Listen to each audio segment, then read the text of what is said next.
Hi, good morning. Welcome to another live lesson. Now, just while we wait for a couple of people to refresh their pages and come into the live lesson, we'll just recap what we've been doing up until now because we're going to move on to task 3, okay? So task 1, we were looking at observation. So we've been talking about how to get the right side of our brains working to actually get us to draw what we see and not what we think we see. So that was task 1. Task 2, we went on to looking at a tonal range, so going from light to dark, and also with graphite pencil. So task 2 was more about the graphite media and creating tone on universal forms. Universal forms being the cube, the cylinder, the cone and the sphere. So we were putting graphite onto those.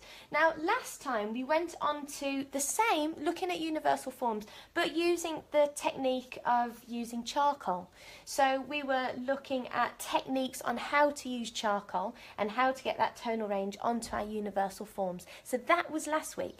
Now, this week we are looking at charcoal again, but this time with an actual still life observation. So a bit more of a final drawing.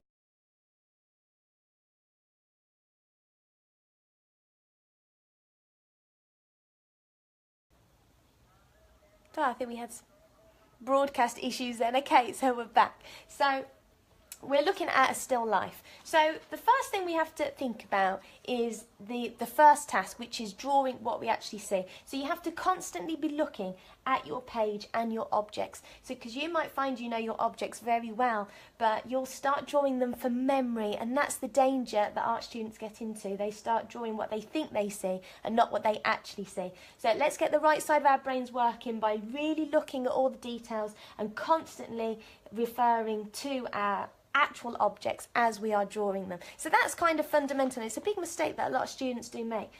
In terms of charcoal, I did exactly the same that I showed you last time. So I covered my page initially with some charcoal. As you can see in the background, I've got some smudged charcoal there. And now I've just been bringing out the darker tones with the charcoal, but I've also been using some chalk. So it's great when you've got a coloured paper because you can really highlight the lights and the dark. So I go for this brown parcel paper, but it's up to you, okay? So that's what I am working on, and I started by using my kneaded eraser by pulling out those highlights. I did sketch the shapes first, and now I've just been working into them. So I've still got a way to go, but I just wanted to point out some techniques to make sure your still life drawing is as successful as it can be. The techniques are the same from your universal forms. You can see I've got a range of universal forms in the objects that I've chosen, so that creates interest in your work. So you want to try and do that. A range of lines, a range of angles is going to create interest. So for instance, I've got my little lantern here, but I've also got one of a different height, okay, and also reflective material, very difficult to draw, but it's going to really test those observational skills. So I've got that there, and then I've obviously got the outdoor lantern here. So again, you can choose any objects, but try and think about texture. Think of a range of textures that you could have, a range of shapes, a range of sizes, and it will create interest. Before you even start drawing, it's going to be a success in that regard, okay? So you've got to think about the objects you're drawing. Also the layout, we'll come to that in a minute. What else? Oh, also meaning.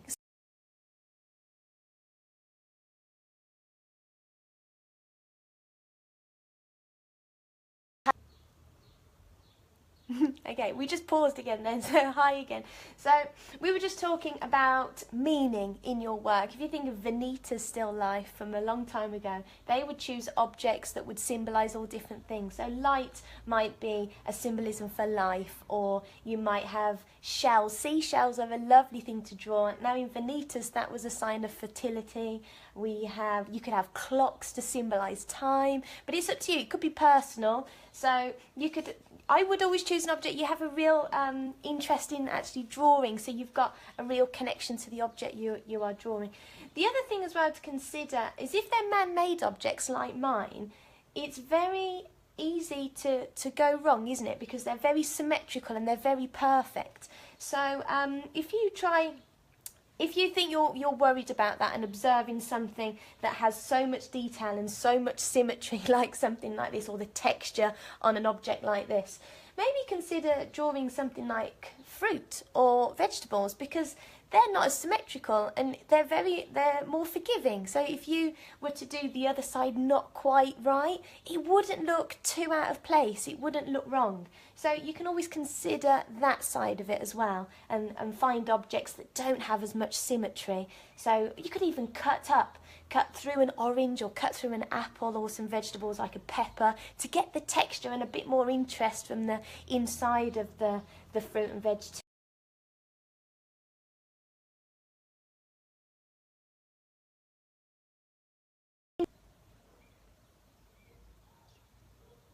So signals off and on today.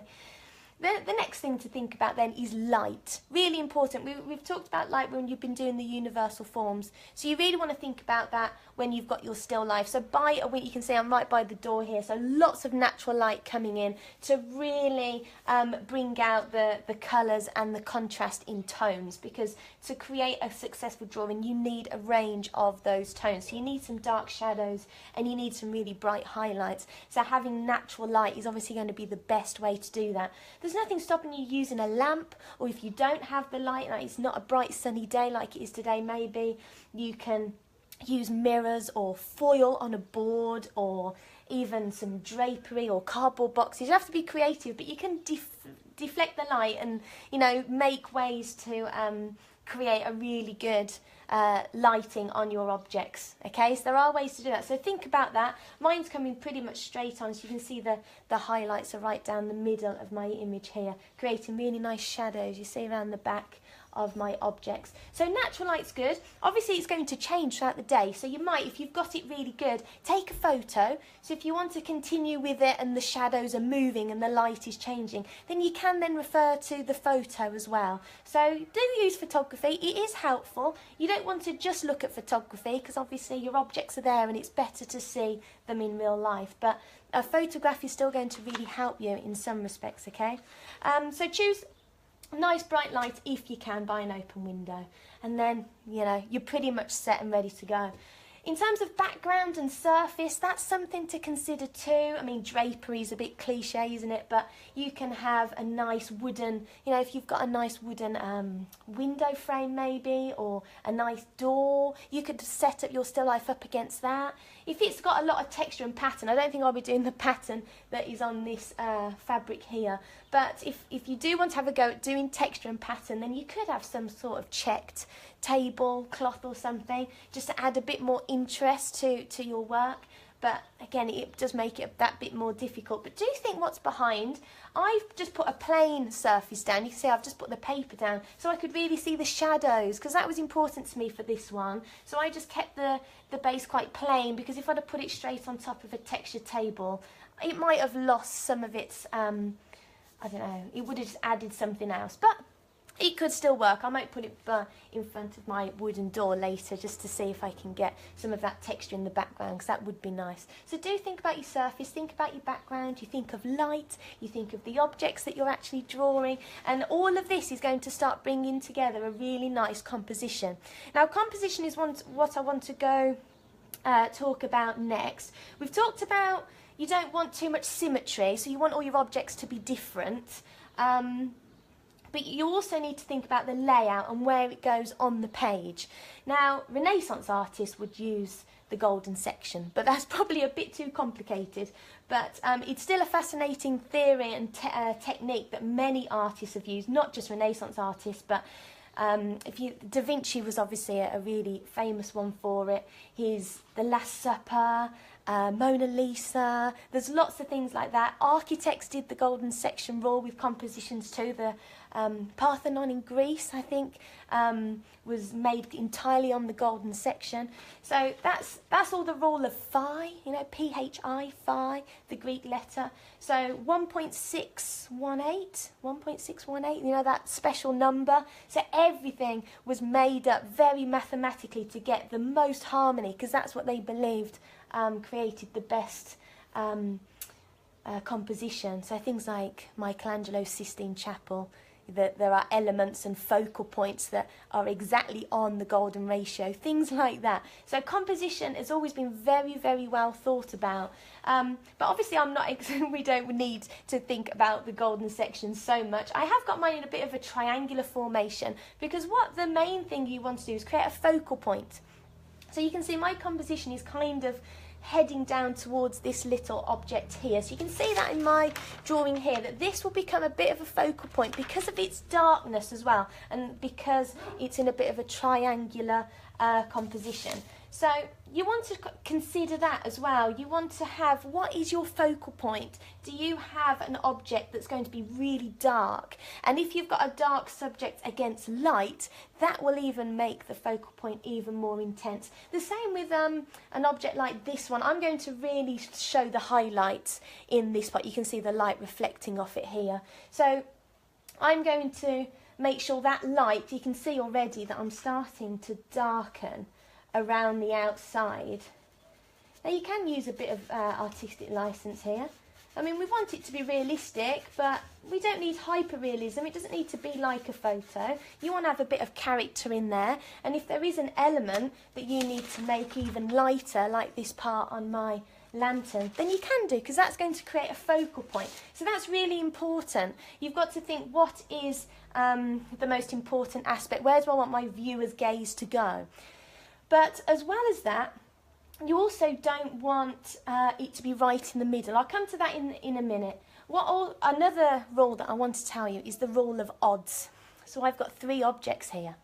Now what your mind will tend to do, or the viewer of it, if you're looking at a painting or any sort of composition, is you'll group and pair things together. So what you want to try and do is have an odd number of objects, because that will keep interest in your drawing, because it will keep the viewer looking at all the different ones. It won't make you like just focus on one element because you've paired things together. So rule of odds is a technique used by artists to make sure that their composition is interesting. So I've stuck with 3, but if your composition is lacking and you want to add something else, then I would then jump up to 5 objects. Okay, because it will create more interest in your work. So that's rule of odds. That's a composition technique.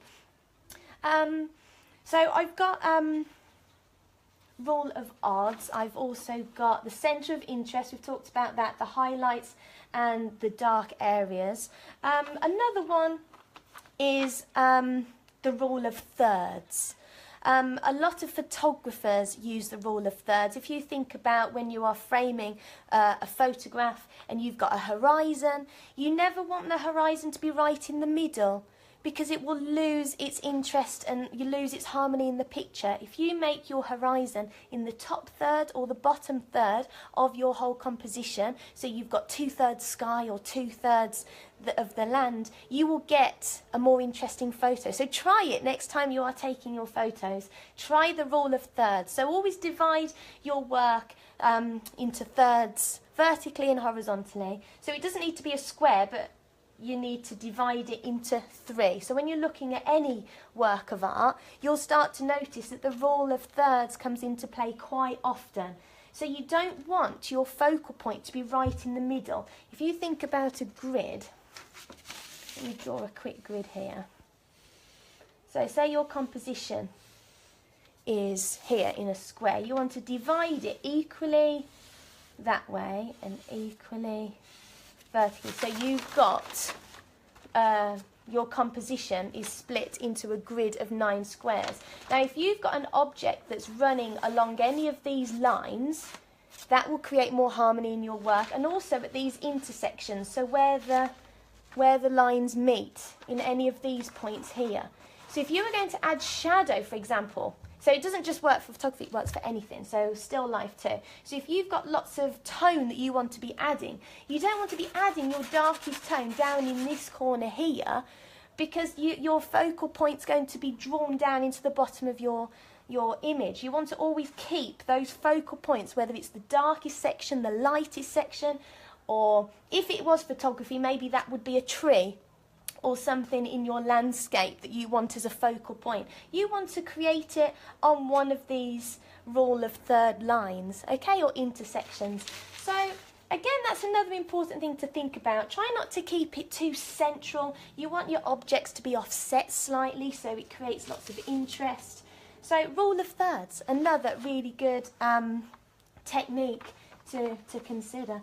So that, I think, is pretty much it on composition. So think about your objects, okay? Think about what it is you're actually going to draw. Think back to your work now on universal forms and have all the different ones to create interest as well as to help you with your observation to try out all the different forms when you're adding your tonal range. Make sure that tonal range does the full range. That's why coloured paper is useful, because you can get your white chalk on there as well as your charcoal to get the lightest and the very darkest possible tones you can on there. That will make your drawing more interesting too and more realistic because you've got every tone. If your light's going to change, possibly take photos so you can refer back to it and really think about observation now. So really be looking at your objects all the time whilst you are drawing. Get the right side of your brain to be the element that is picking out those shapes, those lines, those angles, and you will get a really successful observation drawing. So really good luck with it. Have some fun. Maybe have some symbolism, some meaning in it. Draw objects that you like, that you're really passionate about, and then that will make your drawing more interesting and more fun to do.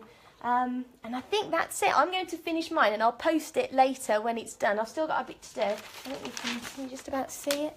So it's coming together. I just need lots more highlights here, and because this is going to be my brightest element on there, I am going to darken up around the outside just to make these highlights really, really stand out. So there, you can see I've been putting off the texture till the end, but I will give that a go too. So yeah, feel free to post your work and we can feedback on it for you. I look forward to seeing your charcoal work, and next time we'll go back to graphite for some final drawing, and then we can start to introduce colour. So thanks for joining me and good luck with your drawing. See you next time. Bye.